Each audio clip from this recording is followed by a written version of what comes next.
近日，我国首艘自主研制的075型2栖登陆舰海南舰再次展开实战化演训，提升打赢实战的能力，走出了迈向远海大洋的关键一步。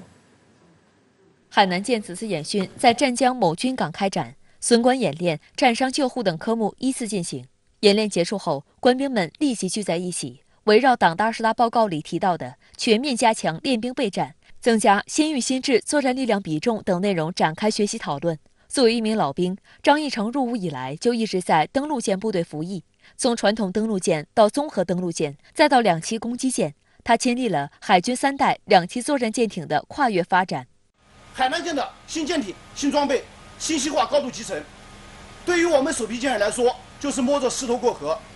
不断摸索新装备的性能底数。特约评论员石红告诉深圳卫视记者，海南舰此次就损管、救护等科目展开演训，完全是贴近实战。尤其是舰船损管对于现代海战来说非常重要，直接关系到舰船能否在打击之后生存，并持续发挥战斗力。这次海南舰的演练有舰面的损管，就是防止呢像甲板上起火，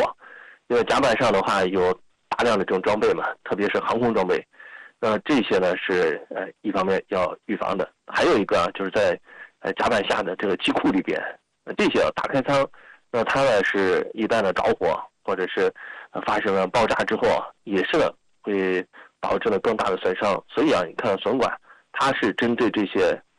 重点的部位进行了这种专门的损管演练。海南舰属于我国最新的075型2栖登陆舰。2021年4月23号的海军节当天，在海南三亚某军港集中交接入列。排水量4万吨的海南舰，既有能自主防御反击的导弹、近防炮等多种火力系统，还有能搭载多型舰载直升机的直通甲板，以及装载多型坦装和气垫登陆艇的内部物舱。装备的多样化，使得安全保障难度更高，运用手段更加复杂。更多型号的舰载直升机、坦装和2栖登陆艇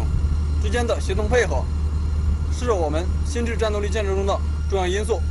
为了让这些装备之间形成更好的联动效果，我们不断优化完善航空保障标准作业流程，有效增进了不同站位、不同专业、不同军兵种之间的作业衔接和行动效率。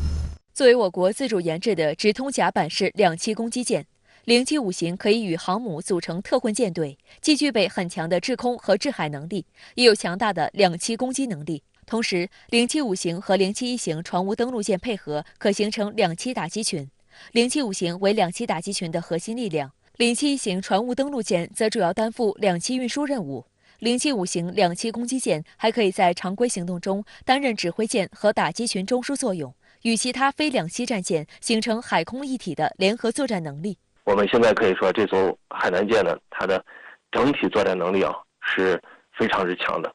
它是目前为止2栖作战能力的最强的一种2栖舰艇。但是呢，2栖攻击舰呢和071型船坞登陆舰，它不是一种呢替代的关系而是呢互相补充。船坞登陆舰的好处呢，就是它是更偏重于平面登陆，2栖攻击舰着重是强化了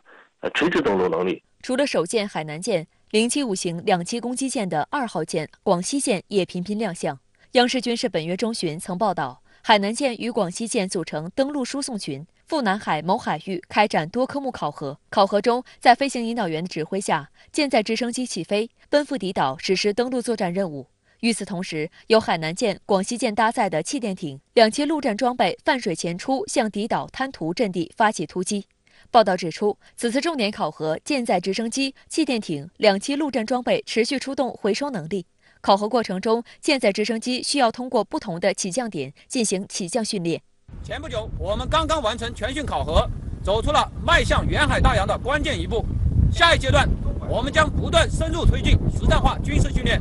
深化联合训练、对抗训练、科技练兵，在体系作战中将海南舰的作战效能彻底发挥出来。